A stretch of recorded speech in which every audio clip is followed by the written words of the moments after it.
So students, screen पे अभी आप देखेंगे आज का जो हमारा टॉपिक है स्टूडेंट्स, ये है memorandum of association and articles of association. ठीक है, तो स्क्रीन पे दिख रहा है ना बेटा सबको? यस। ठीक है, तो देखिए आज जो है ना हम लोग डॉक्यूमेंट्स डिस्कस करेंगे, क्योंकि जब हम लोग थर्ड स्टेज पढ़ रहे थे सब्सक्रिप्शन वाला, तो उसमें हमने पढ़ा था कि बहुत सारे उसको डॉक्यूमेंट सबमिट कराने पड़ते हैं। इनफैक्ट जब हम इनकॉर्पोरेशन पढ़ रहे थे तो वहां पे भी आए थे ये टर्म्स। तो कुछ इंपॉर्टेंट डॉक्यूमेंट्स हैं जो हमें पता होने चाहिए, जैसे memorandum of association, articles of association और डायरेक्टर्स से कंसेंट। तो ये तीन जो है हम लोग डॉक्यूमेंट्स के बारे में पढ़ेंगे। बेसिकली हम पढ़ेंगे कि मेमोरेंडम ऑफ एसोसिएशन होता क्या है। आप देखो, पहले मेमोरेंडम ऑफ एसोसिएशन तो आप ये समझ लीजिए कि ये एक ऐसा डॉक्यूमेंट है जो हर एक कंपनी को बनाना पड़ता है। It is one of the most important document for any company, B it a private company और अ पब्लिक कंपनी। चाहे पब्लिक कंपनी हो या प्राइवेट कंपनी हो, memorandum of association is very very important. Okay, सबको के पास होना चाहिए। अब ये कह रहा है कि memorandum of association is a charter. Memorandum of किसी भी कंपनी का एक चार्टर कहलाता है। It contains relationship between company and outsider. हमेशा याद रखना है, इसके अंदर कंपनी और बाहर के लोगों के बीच का रिलेशन बताया गया होता है। ठीक है, ये इसके अंदर जो कंपनी होती है उसके जितने भी कॉन्स्टिट्यूशन होता है कंपनी का, वो सब इसमें रहता है। यानी कि अगर आप देखेंगे तो मेमोरेंडम ऑफ एसोसिएशन में बाहर के लोगों की बात की जाती है, जबकि आर्टिकल्स ऑफ एसोसिएशन जो डॉक्यूमेंट है, इसके अंदर इंटरनल रूल्स रेगुलेशंस बताए गए होते हैं। तो दोनों में यही कॉमन फर्क है कि मेमोरेंडम ऑफ एसोसिएशन बाहर के लोगों के लिए होता है, इसको हम चार्टर ऑफ अ कंपनी कहते हैं, और कंपनी और बाहर के लोगों के बीच का रिलेशन बताता है। जबकि आर्टिकल्स ऑफ एसोसिएशन एक ऐसा डॉक्यूमेंट है जिसके अंदर रूल्स रेगुलेशंस बताए जाते हैं, कंपनी के अंदर एम्प्लॉयज के प्रति क्या क्या रूल्स और रेगुलेशन। ठीक है, सबसे पहले हम बात करेंगे मेमोरेंडम ऑफ एसोसिएशन की। तो देखो, ये first and foremost important document माना जाता है, और कंपनी को जब इनकॉर्पोरेशन कराती है कंपनी, तो उसको ये फाइल करना पड़ता है, ये डॉक्यूमेंट जमा कराना पड़ता है। इसके अंदर कंपनी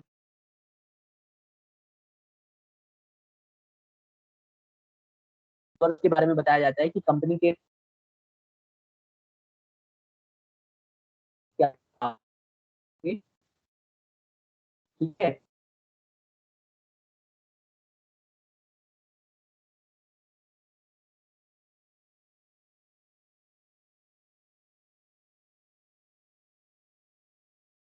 और कंपनी कौन से काम करती है और कौन से काम नहीं कर सकती है। ठीक सर है, अगर मान लो सर आपकी आवाज रुक रुक के आ सर रही आपकी वॉइस अच्छे से नहीं आ रही।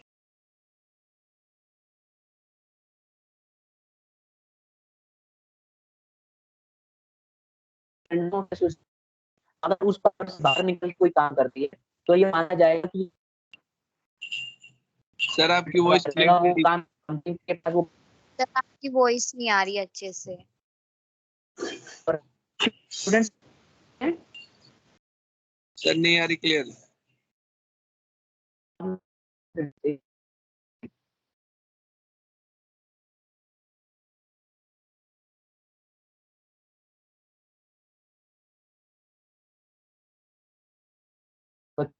पता चलेगा ना, बताओगे तब।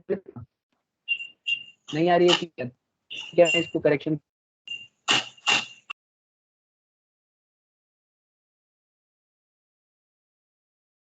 अब आ रही है। Yes yes. स्टूडेंट्स,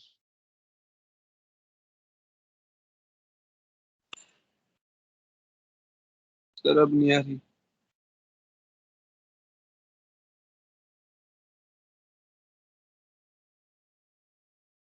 अब तो आ रही होगी। Yes sir. Yes sir. अभी भी नहीं आ रही है? एक बच्चा मुझे सर आ रही बताए। है। सर अब आ रही है।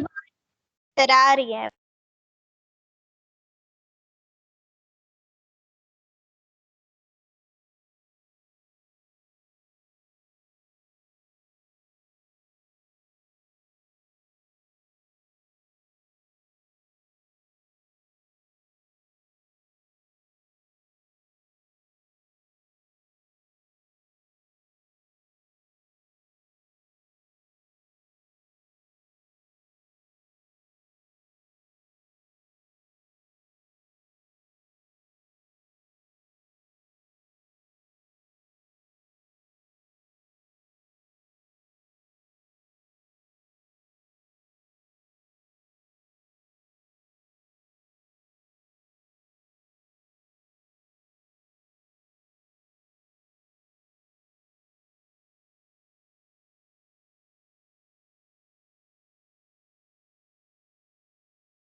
आवाज आ रही है? Yes sir. ठीक है, एक सेकेंड वेट करना जरा।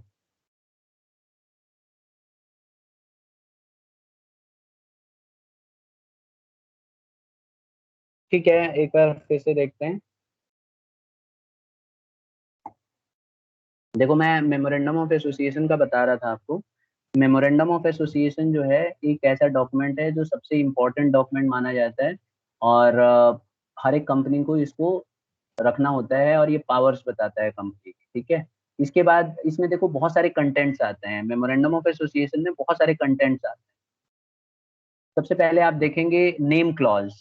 अब देखो, सबसे पहले नेम क्लॉज में क्या होता है कि मेमोरेंडम ऑफ एसोसिएशन में लिखा होता है कि name should not be the same to that of a company which is already existence. कोई कंपनी पहले से एग्जिस्टेंस है, जैसे मान लो एप्पल की कंपनी है या सैमसंग की है, तो ये इस कंपनी के नाम से कोई दूसरी कंपनी नहीं स्टार्ट हो सकती।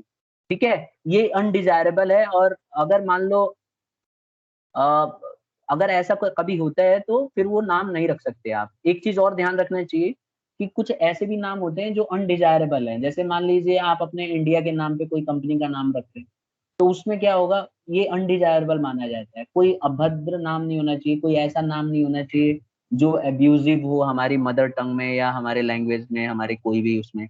या कोई ऐसा नाम नहीं होना चाहिए जो दूसरे के वायलेशन करता हो, जैसे किसी के राइट्स को वायलेट करता हो, या कोई जाति धर्म को अलग से उनके बारे में बुराई करता हो। तो इस तरह का कोई नाम नहीं होना चाहिए। Is it clear? मेरी आवाज आ रही है बेटा? एक बार हाँ या ना बताओ फिर से। Yes sir. Yes sir.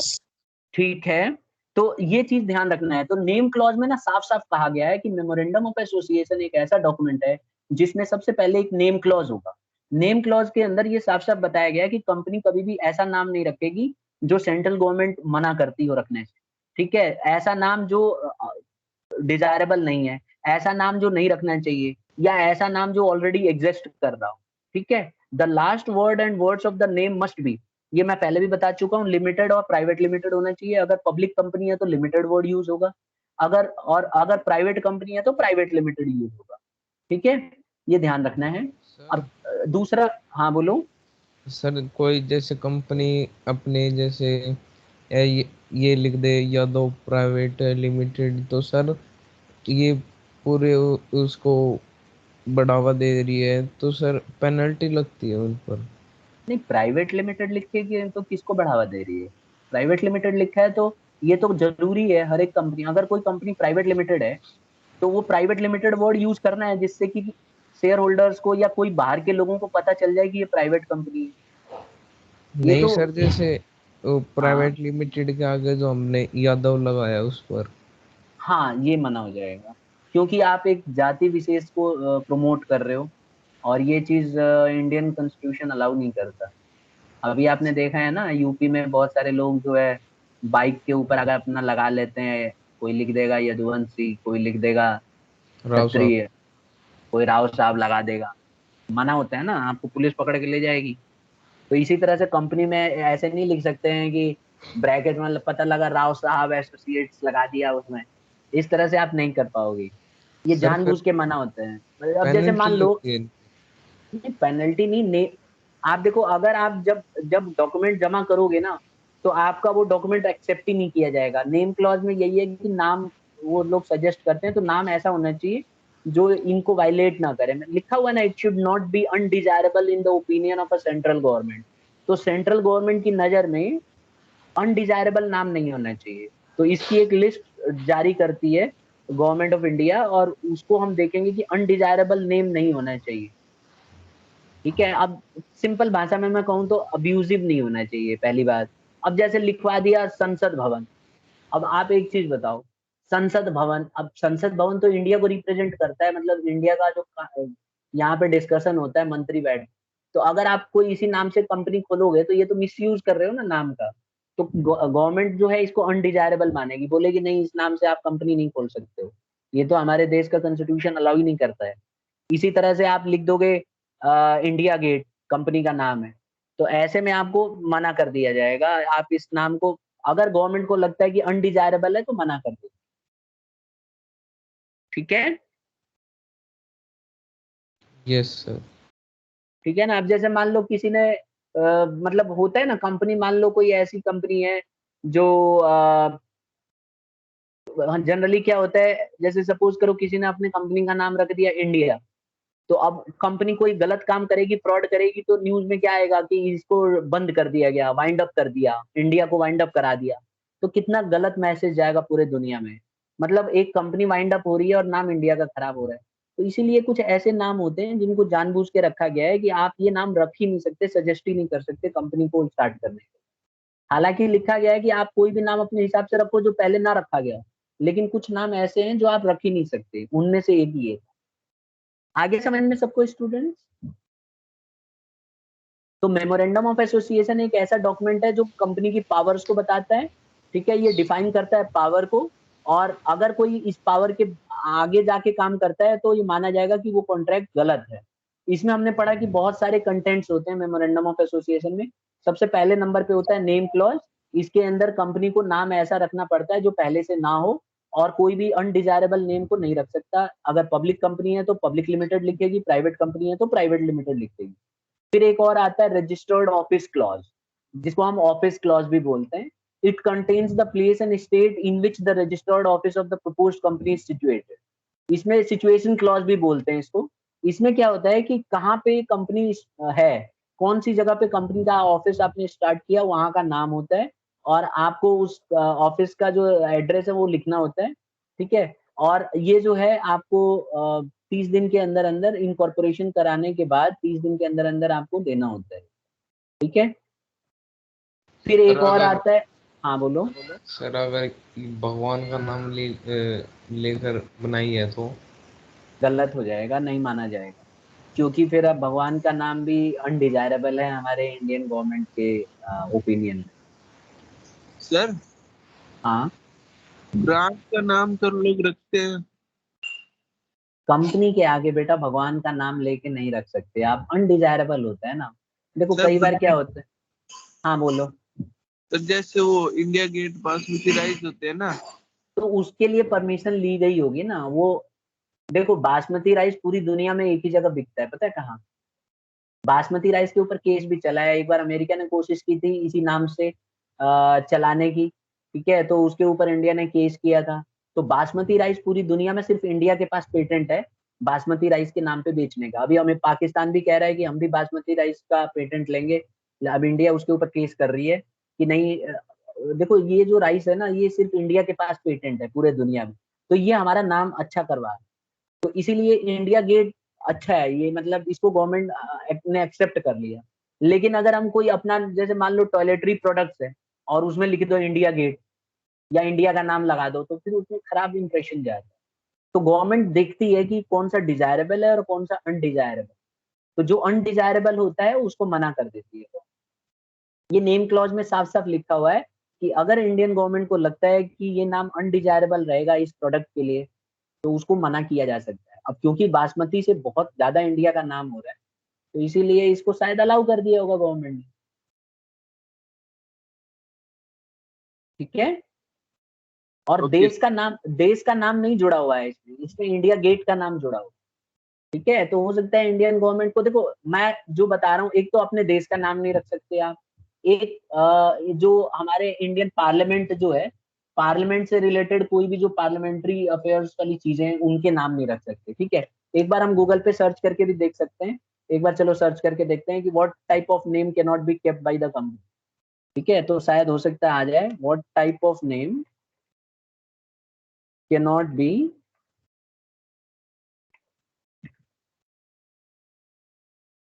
Kept in name clause.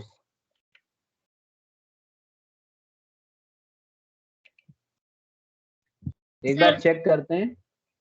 हाँ बोलो। सर वो जो नेम है इंडिया गेट, वो तो रजिस्ट्रेशन कराते वक्त रखा होगा ना। जब तो ये पता नहीं होगा कि को इतना प्रॉफिट मिलना होगा, तो गवर्नमेंट उसमें फिर कैसे डिसाइड करेगी? तो उस टाइम तो गवर्नमेंट ने उसको रोका नहीं।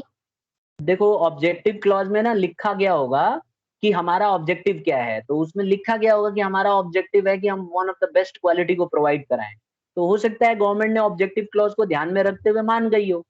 देखो यहाँ पे मैं आपको गूगल से सर्च करके दिखा रहा हूँ, शायद ये आपको काफी मदद करे। देखो कौन कौन से नाम नहीं रख सकते, देखिए यहाँ पे ये देखिए, ये वाले नाम आप नहीं रख सकते हो। देखो international, Hindustan, India, Bharat, continental, Asiatic, ठीक है। Corporation will not be allowed unless the scope and scale of business of proposed company justify the use of words. तो जब तक कंपनी जस्टिफाई ना कर दे इन सब चीजों को, तब तक ऐसे नाम को आप नहीं रख सकते। तो जब आप इंडिया नाम रखोगे, भारत रखोगे या कुछ इस तरह का नाम रखोगे, तो आपको पहले जस्टिफाई करना पड़ेगा कि हम इससे नाम इंडिया का और बड़ा कराएंगे और इसको नुकसान नहीं होने देंगे, हर्ट नहीं होने देंगे। अगर गवर्नमेंट सेटिस्फाई होती है तभी आपको अलाउ करेगी, अदरवाइज अलाउ नहीं करेगी। समझे कि नहीं? यस सर, समझ गए।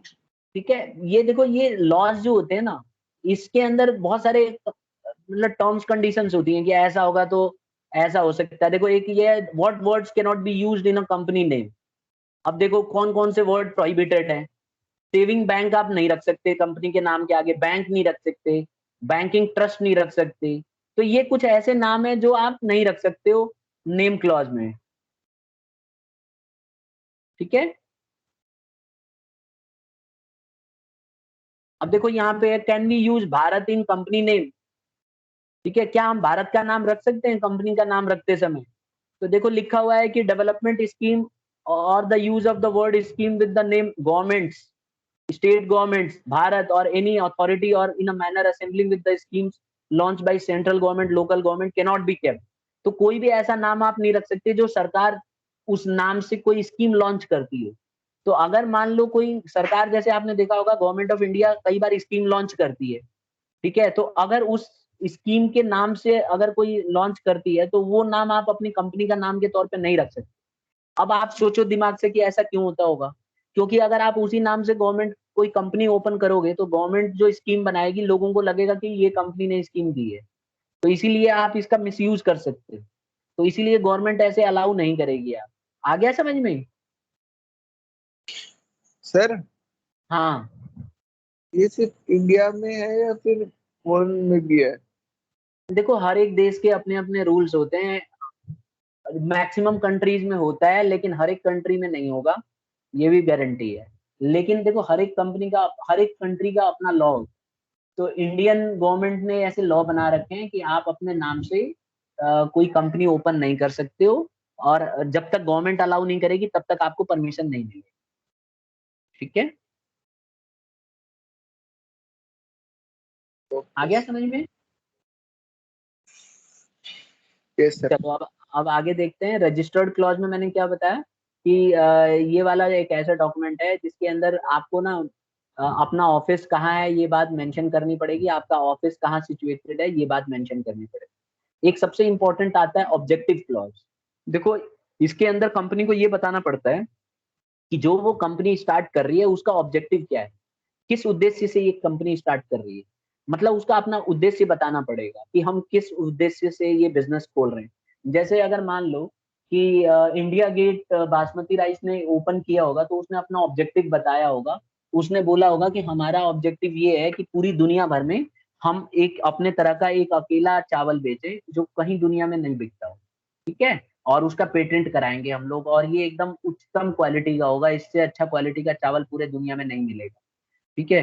तो अगर आप देखेंगे तो इंडिया जो है बासमती राइस के मामले में बहुत ज्यादा पॉपुलर है। और आपको जान के बहुत अजीब लगेगा, एक बहुत काम की चीज बता रहा हूँ कि जो हम लोग बासमती राइस राइस खाते हैं वो हाईएस्ट क्वालिटी का कभी नहीं इंडिया में मिलेगा ही नहीं, आपको लाख कोशिश कर लो। ये हाईएस्ट क्वालिटी का जो राइस है ये सिर्फ फॉरेन कंट्री में ही बेचा जाता है। तो ये हमारे जो इसका नाम दिया गया बासमती राइस, ये ऑब्जेक्टिव क्लॉज में लिखा गया कि इसका ऑब्जेक्टिव यही रहेगा कि one of the best production करेंगे। और ये हमेशा एरिया के वाइज होता है, मतलब एक पर्टिकुलर एरिया में ही इसकी खेती होती है। अगर आप इंडिया में उस एरिया के अलावा कहीं और इसकी फसल उगा दोगे तो आपके ऊपर ही केस कर देगी ये कंपनी। आप अपने खेतों में ये वाला चावल नहीं उगा सकते हैं, इसके पास इसका पेटेंट राइट है, यही उगा सकता है और यही बेच सकता है। पता लगा आप कहीं सोचो कि मैं उगा के बेच लूंगा, तो आपके ऊपर केस हो जाएगा और आपको इसको खामियाजा भुगतना पड़ेगा। जैसे आप देखो चिप्स है, तो अमेरिका की कंपनी बनाती है चिप्स। अभी इंडिया में कुछ किसानों ने क्या किया था, वही वाली चिप्स, वही वाला जो है आम वो आलू की खेती कर दी थी, तो कंपनी ने केस कर दिया था उनके ऊपर। बाद में उनको उनके ऊपर पेनल्टी भी लगने वाली थी, लेकिन कंपनी ने माफ कर दिया लास्ट में और बोला कि आप ये वाली खेती, ये वाला आलू की फसल आप नहीं बोएंगे, ये हमारे पास पेटेंट। तो इसी तरह से कुछ ऐसे पेटेंट्स करा लेती हैं कंपनियां जो उन्हीं के पास राइट है। इसी तरह से बासमती का भी राइट ले रखा है इंडिया ने, सिर्फ एक पर्टिकुलर रीजन में ही बोएंगे और वहीं पे उसकी फसल तैयार होगी, और जानबूझ के दूसरों को मना किया जाता है जिससे कि घटिया क्वालिटी ना बोने लगे और नाम ना खराब करे। तो ऑब्जेक्टिव क्लॉज में बेसिकली यही होता है कि हर एक कंपनी को अपना ऑब्जेक्टिव डिक्लेयर करना पड़ता है कि हमारा ये उद्देश्य है और हम इस तरह की क्वालिटी का सामान उगाएंगे या बेचेंगे या manufacture. Is it clear? Sir हाँ सर जैसे ये बासमती ने कहा था कि हम है ना मतलब बेस्ट क्वालिटी में बेचेंगे राइस, ये जो राइस है। तो हाँ सर ये फिर इंडियन गवर्नमेंट ने सर इन्वेस्टिगेट नहीं किया होगा कहाँ पर बोएंगे, ये क्या क्या मेथड बिल्कुल करेंगे ये? किया होगा। इंडियन गवर्नमेंट ने उनसे ऑब्जेक्टिव क्लॉज में पूछा तो होगा ही कि कहाँ कहाँ आपकी सिचुएशन कहाँ सिचुएटेड हो, उसकी क्वालिटी को देखा होगा, तब जाके नाम का अप्रूवल दिया होगा। देखो यस। हमारी लड़ाई जब नाम रखते हैं ना, तो नाम में सिर्फ ये देखा जाता है कि नाम अनडिजायरेबल ना हो। गवर्नमेंट ने पहले ही रूल बना रखा है कि कौन सा नाम अनडिजायरेबल है। अगर उससे मिलता जुलता नाम होगा और गवर्नमेंट को लगेगा कि अनडिजायरेबल है, तो वो स्ट्रक किया जाएगा, यानी कि उसको अलाउ नहीं किया जाएगा। बस इतना सही होता है। इसके लिए गवर्नमेंट ने पहले ही नाम सजेस्ट कर रखे हैं कि ये नाम आप नहीं रखोगे। उसके अलावा आप अगर कोई भी नाम रखोगे तो उसमें कोई दिक्कत वाली बात नहीं है। रही बात ऑब्जेक्ट क्लॉज की, तो इसमें आपके ऑब्जेक्टिव होने चाहिए, किस उद्देश्य से आप बिजनेस स्टार्ट कर रहे हैं। अगर आगे चल के अगर आप अपना उद्देश्य बदल देते हैं, तो आपकी कंपनी जो है आपका मेमोरेंडम ऑफ एसोसिएशन वाइड हो जाएगा, इलीगल माना जाएगा। और कंपनी जो आपकी, जिस नाम से आपने ऑब्जेक्टिव रखा था कि मेरा उद्देश्य ये होगा, अगर आप अपने उद्देश्य को फॉलो नहीं करोगे तो कंपनी गवर्नमेंट के पास पावर है कि आपकी कंपनी को बंद कर सकती है। तो जैसे मान लो ऑब्जेक्टिव क्लॉज में बासमती वाले जो कंपनी है उसने अपना राइट लिया होगा कि हमारा ऑब्जेक्टिव है कि हम सिर्फ विदेश में ही बेचेंगे उच्चतम क्वालिटी का, और बहुत ही कम एरिया में उगाएंगे, क्योंकि हर एक एरिया में उगने लगेगा तो उसकी वैल्यू खत्म हो जाएगी। तो अगर वो ऐसा कहता है तो उसको फॉलो करना पड़ेगा। बाद में पता चला लालच के मारे किसी और को भी अलाउ कर दिया और वो घटिया वाला क्वालिटी का बाहर विदेशों में बेच रहा है, तो गवर्नमेंट उसको तुरंत मना कर सकती है, उसको इलीगल दिखा सकती है और बंद कर सकती है। आ गई बात समझ में? सर हाँ ये जो बासमती राइस है इनकी कोई और खेती नहीं कर सकता? नहीं कर सकता। सर ऐसे तो कोई वेपन्स जो होते हैं उनकी भी कोई भी वो ले लेगा पेटेंट। ले, वो तो लेते ही हैं। अब जैसे रशिया है, रशिया का S-400 है, तो दूसरा कोई S-400 थोड़ी ना बना सकता है। आप अपनी दूसरी टेक्नोलॉजी से बना सकते हो, उनकी टेक्नोलॉजी आप चोरी नहीं कर सकते। जैसे इंडिया के पास जेट फाइटर है, तो इंडिया ने जिस जेट फाइटर को बनाया है उसमें चोरी थोड़ी ना कर लेगा दूसरे की। अब जैसे S-400 चोरी करके और अब चाइना ने बनाया है, ठीक है, तो सारे जो उसके कंपोनेंट्स हैं एग्जैक्टली वो नहीं रख सकता, उसमें कुछ बदलाव करने पड़ेगा। ठीक है, ये ध्यान रखने वाली बात है। इसीलिए रशिया मना करता है, उसको देता नहीं है, क्योंकि वो नकली बनाने लगते हैं। लेकिन नकली बनाते समय भी आप उसके सेम कंपोनेंट्स को यूज नहीं कर सकते हो। Is it clear now? Yes sir. देखो अभी हम फिलहाल ये पढ़ रहे हैं कि मेमोरेंडम ऑफ एसोसिएशन में क्या होता है। मेमोरेंडम ऑफ एसोसिएशन में हमने पढ़ा कि एक बहुत इंपॉर्टेंट डॉक्यूमेंट है और इसके अंदर बहुत सारे कंपोनेंट्स हैं। और पहला कंपोनेंट हमने पढ़ा कि नेम क्लॉज है। तो नेम क्लॉज में हमने पढ़ा कि नाम रखा जाता है और नाम कभी भी अनडिजायरेबल नहीं होना चाहिए। दूसरा हमने पढ़ा रजिस्टर्ड ऑफिस क्लॉज, जिसके अंदर उसका ऑफिस कहाँ सिचुएटेड है ये बताना पड़ेगा। तीसरा होता है ऑब्जेक्ट क्लॉज, जिसके अंदर उसको बताना पड़ेगा कि उसका ऑब्जेक्टिव क्या है और किस उद्देश्य से बिजनेस को खोल रहा है। अब जैसे मान लो कोई कंपनी कहती है कि हमारा उद्देश्य रहेगा जनता की सेवा करना, हमारा उद्देश्य रहेगा सस्ते में सामान बेचना, ठीक है। अगर मान लो उसको वायलेट करती है आगे फ्यूचर में कंपनी, तो गवर्नमेंट के पास पूरा अधिकार है कि उस कंपनी को इलीगल घोषित कर देगी और उसको बंद करा देगी। और अगर कंपनी ऐसा करती है, अपने ऑब्जेक्टिव को चेंज नहीं कर सकती, कोई भी कंपनी अपने बिजनेस के ऑब्जेक्टिव को चेंज नहीं कर सकती, चाहे कुछ भी हो जाए। ठीक है, तो ऑब्जेक्टिव क्लॉज में पहले ही लिखना पड़ता है कि आपका उद्देश्य क्या होगा, आप कैसे बिजनेस करोगे, किस तरह की बिजनेस करोगे, ये सब चीज आपको पहले ही मेंशन करके रखना पड़ेगा। फिर आता है कैपिटल क्लॉज। देखो कैपिटल क्लॉज में क्या होता है कि इसमें कंपनी को बताना पड़ता है कि कितना पैसा वो जनता से मंगा सकती है। ये बात पहले ही उसको मेंशन करनी पड़ती है। देखो एक मैक्सिमम लिमिट होती है पैसा मंगाने की। अब वो मैक्सिमम लिमिट उसको तय करके बताना पड़ेगा कि आगे फ्यूचर में अगर कल को, क्योंकि आपको मैंने बताया था ना, अगर कोई पब्लिक कंपनी है तो लोगों से पैसे मंगाने का अधिकार है उसका। तो अगर कोई पब्लिक कंपनी है तो उसको उसको अपने कैपिटल क्लॉज में ये बात बतानी पड़ेगी कि कितने रुपए तक वो मंगा सकती है, और उससे ज्यादा अगर वो कभी फ्यूचर में मंगाएगी तो कंपनी को इलीगल घोषित कर दिया जाएगा। ठीक है, तो कैपिटल क्लॉज में हर एक कंपनी को अपना स्ट्रक्चर बताना पड़ता है कि कितने पैसे उसके पास अथॉरिटी रहेगी, कितना पैसा बाहर की जनता से वो मंगा सकती है। Is it clear to everybody? Yes sir. अभी अगर आप नेट पे सर्च करेंगे ना, तो आप कोई भी कंपनी का ऑथराइज्ड कैपिटल देख सकते हैं। कोई भी पब्लिक कंपनी का आप ऑथराइज्ड कैपिटल चेक कर सकते हैं कि उसके पास कितनी पावर है पैसा मंगाने। जो ऑथराइज्ड कैपिटल है उससे ज्यादा कोई भी कंपनी पैसा नहीं मंगा सकती। तो अगर आपकी कोई, जैसे मान लो एप्पल कंपनी, तो एप्पल कंपनी का जो कैपिटल क्लॉज है वहां आप जाके देख सकते हो कि कितना उसके पास पावर है जनता से पैसा मंगाने की। तो बाहर से जो उसने पावर अपना बताया होगा, उस पावर से ज्यादा वो पैसे जनता से नहीं मंगा सकती है। अगर मंगाती है तो उसको अलाउ नहीं किया जाएगा और इलीगल घोषित कर दिया जाएगा। ठीक है, 12th क्लास में हम लोग अकाउंट्स में पढ़ेंगे, इसके ऊपर हम न्यूमेरिकल भी सॉल्व करेंगे कि कंपनी किस तरह से पैसे मंगाती है, कैसे उसको अलॉट करती है। ये सब आप 12th में पढ़ेंगे। फिर आता है लायबिलिटी क्लॉज। देखिए लायबिलिटी क्लॉज में कंपनी ये बताती है, it contains the nature of the liability of its member. Liability clause में जो मेंबर हैं उनकी किस तरह की लायबिलिटी होगी उसको बताती है। ये जो है बहुत सारी कंपनियों में ये चीज नहीं होता है। ठीक है, the memorandum of a company is limited by shares और by guarantee shall also state that the liability of its members is limited. ये बात कंपनी को बतानी पड़ेगी कि अगर कंपनी किसी वजह से बंद हो जाती है तो कंपनी का जो मेंबर है या शेयर होल्डर है उसकी कितने तक की लायबिलिटी होगी। ठीक है, कितने पैसे उससे मंगाए जा सकते हैं। जैसे मान लो मैं अगर किसी कंपनी में पैसे लगा देता हूँ, ठीक है, मान लो किसी कंपनी के मैंने 1 लाख के शेयर्स खरीद लिए, तो कंपनी अपने लायबिलिटी क्लॉज में ये बात लिख देती है कि हम अपने जिन लोगों ने पैसे मंगाए, अगर हमारी कंपनी डूब जाती है तो हम लोगों उनसे अलग से पैसे नहीं मंगाएंगे, जितना उनका पैसा लगा हुआ है उतना ही डूबेगा, उससे अलावा हम अलग से नहीं करेंगे। तो ये लायबिलिटी क्लॉज में ये बात कंपनी को मेंशन करनी पड़ती है। Is it clear?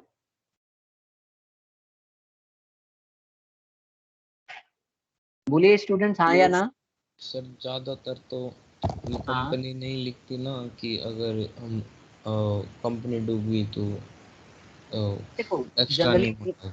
हाँ हाँ बिल्कुल, जनरली अगर आप देखोगे तो लायबिलिटी क्लॉज के अंदर, इंडिया के अंदर अनलिमिटेड लायबिलिटी के लिए कोई नहीं होता है, सब लिमिटेड लायबिलिटी के लिए ही होते हैं। लेकिन अगर कोई अनलिमिटेड लायबिलिटी के लिए होगा तो ये बात गवर्नमेंट्स को बतानी पड़ेगी और ये पब्लिक डोमेन में रखना पड़ेगा। तो लायबिलिटी क्लॉज में कंपनियां जब स्टार्ट होती हैं तो लायबिलिटी क्लॉज में इस बात का जिक्र करती हैं कि हमारे जो मेंबर होंगे या शेयर होल्डर्स होंगे वो अनलिमिटेड लायबिलिटी के लिए हैं कि लिमिटेड लायबिलिटी के लिए, ये बात उनको देना पड़ेगा। Is it clear now? Yes sir. अगर कल को कंपनी अगर अपनी लायबिलिटी क्लॉज को बदलना चाहती है, मान लो कई बार होता है ना कि कंपनी के दिमाग में आ गया कि भाई हम अपने लायबिलिटी क्लॉज को बदलेंगे, तो क्या वो बदल सकती है? आंसर है हाँ, बदल सकती है। लेकिन उसके लिए सेंट्रल गवर्नमेंट का परमिशन लेना बहुत जरूरी है। अगर सेंट्रल गवर्नमेंट अलाउ करेगी तो लायबिलिटी क्लॉज बदला जा सकता है। इनफैक्ट ऑब्जेक्टिव क्लॉज को भी बदला जा सकता है। लेकिन एक चीज ध्यान रखना, मेमोरेंडम ऑफ एसोसिएशन का जो डॉक्यूमेंट एक बार बन जाता है ना, तो बहुत ही मुश्किल है उसको बदलना, इतना आसानी से बदला नहीं जा सकता। ठीक है, तो ये बहुत इंपॉर्टेंट चीज है कि एक बार अगर आपने मेमोरेंडम ऑफ एसोसिएशन के डॉक्यूमेंट्स बना लिए तो आप उस डॉक्यूमेंट को इतनी आसानी से बदल नहीं सकते। लेकिन ऐसा नहीं है कि बदल ही नहीं पाएंगे, बहुत मुश्किल होगा लेकिन बदल सकते हो। ठीक है, यहाँ तक क्लियर है सबको स्टूडेंट्स?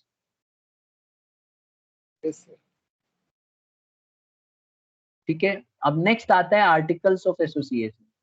देखो आर्टिकल्स ऑफ एसोसिएशन जैसे कि मैंने शुरू में ही बताया, ये एक ऐसा डॉक्यूमेंट है जिसमें इंटरनल मैनेजमेंट के अफेयर्स के बारे में लिखा रहता है, यानी बिजनेस के अंदर अंदर का। अगर आप मेमोरेंडम ऑफ एसोसिएशन में देखो तो वहां पे बाहर और अंदर, बाहर वाले लोगों के लिए रूल था। आर्टिकल्स ऑफ एसोसिएशन सिर्फ अंदर वाले लोगों के लिए होता है, यानी कि एम्प्लॉइज के लिए, बिजनेस मैनेजमेंट के लिए। ठीक है, दूसरी बात यह है कि articles of association is the second most important document. पहला इंपॉर्टेंट डॉक्यूमेंट होता है मेमोरेंडम ऑफ एसोसिएशन, दूसरे नंबर पे आता है आर्टिकल्स ऑफ एसोसिएशन। ठीक है, इसको रजिस्टर कराना पड़ता है, इनकॉर्पोरेट कराना पड़ता है। ठीक है, it is a charter of a company, इसको हम चार्टर ऑफ अ कंपनी भी कहते हैं।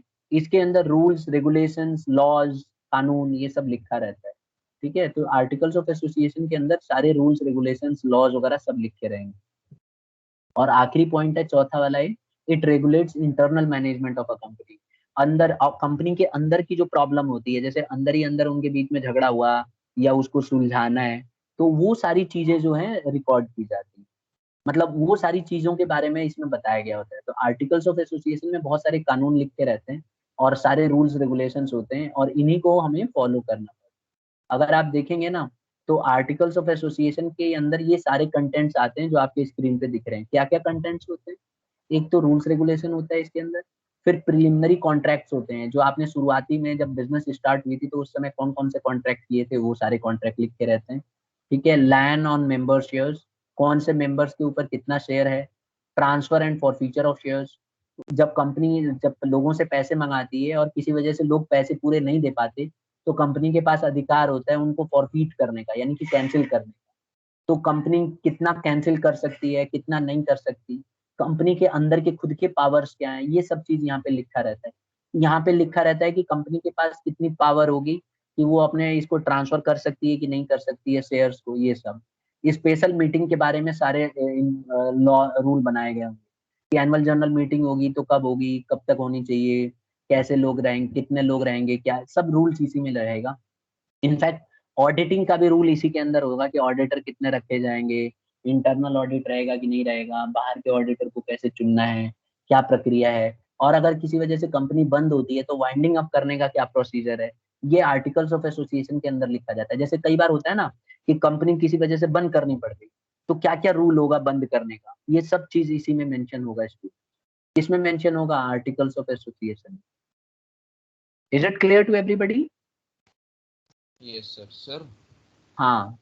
सर जैसे लायबिलिटी वाला बताया था हमने मेमोरेंडम वाले में, तो हम्म। सर जैसे किसी कंपनी ने अपने शेयर्स गिरे तो लोगों ने उसको खरीद लिया, लेकिन सर वो अगर वो कंपनी अपने वो लायबिलिटी वाला चेंज करना चाहती है, अनलिमिटेड करना चाहती है, तो हाँ, उस टाइम पर कर पाएगी वो? देखो नहीं कर पाएगी। पहले गवर्नमेंट को, पहले सेंट्रल गवर्नमेंट से उसको परमिशन लेना पड़ेगा। पहले क्या करेगी, अप्लाई करेगी, सेंट्रल गवर्नमेंट से परमिशन लेगी, फिर उसके बाद सेंट्रल गवर्नमेंट उसको परमिशन देगी, तो अगली बार से जब भी वो शेयर इशू करेगी उसके लिए अनलिमिटेड हो सकता है, लेकिन जो पहले कर चुकी है वो लिमिटेड ही माने जाए। और इतना आसान नहीं है, खास करके लिमिटेड लायबिलिटी क्लॉज और ऑब्जेक्टिव क्लॉज गवर्नमेंट जल्दी तैयार नहीं होती, क्योंकि अगर ऐसा आप करते हो तो आप पूरा कंपनी के जो स्ट्रक्चर है उसी को बदल दोगे फिर तो इसीलिए गवर्नमेंट जल्दी तैयार ही नहीं होगी। ये एक तरह से नामुमकिन है, बहुत मुश्किल काम है। लेकिन ऐसा नहीं है कि नहीं हो सकता है, कर सकते हो आप। लेकिन जो पहले आपने शेयर इशू किए हैं जिन लोगों को, वो अनलिमिटेड लायबिलिटी के लिए नहीं है। ये बात आपको क्लियरली मेंशन करना पड़ेगा, और जब भी आप शेयर इशू करोगे तो इसको हाईलाइट करके लोगों को जानकारी भी दोगे कि हम अनलिमिटेड लायबिलिटी के लिए रखते हैं। ठीक है, इंडिया में इसको एक्सेप्ट नहीं किया जाता, पहली बात तो ये। फिर तो सर लोग उनके शेयर्स ही नहीं खरीदेंगे। अब डिपेंड करता है ना, फिर वही बात है कि डिपेंड करता है, क्या पता कंपनी बहुत रेप्यूटेड, और क्या पता वो स्पेशल कस्टमर को ही अनलिमिटेड लायबिलिटी रखते हो, क्या पता बोर्ड ऑफ डायरेक्टर्स को ही रखते हो, क्या पता जो मेन मेन ऑफिसर्स हैं उनके उन्हीं के लिए रखते हो, बाहर के लोगों के लिए नहीं रखते हो। ऐसा भी तो हो सकता है और ऐसा ही होगा। ठीक है,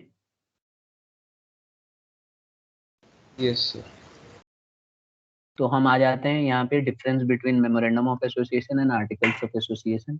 आप देखेंगे इसके बीच में हम डिफरेंसेस हैं हमारे, तो हम इसको स्टूडेंट्स अगली क्लास में हम डिस्कस करेंगे। मैं ये आपको फाइल भेज दूंगा, ठीक है, और अगली क्लास में हम इसके सारे डाउट्स भी डिस्कस करेंगे पीछे के, इसीलिए मैं एक्स्ट्रा टाइम दूंगा। तो अगली क्लास में हम difference between MOA and AOA करेंगे। उसके बाद हम लोग ये वाला टॉपिक करेंगे, कंसेंट ऑफ प्रपोज डायरेक्टर्स, जिन डायरेक्टरों को हमने प्रपोजल दिया था कि आइए डायरेक्टर बनिए, उनका कैसे हमें कंसेंट लेना है। और उसके बाद हम पीछे का जो भी इस चैप्टर में डाउट होगा एक बार को हम डिस्कस करेंगे, मेन मेन चीजें, और उसके बाद ये यूनिट कंप्लीट हो जाएगी हमारी। ठीक है स्टूडेंट्स, तो इतने नोट पे ही बंद करते हैं और नेक्स्ट क्लास में हम इसको डिस्कस करेंगे।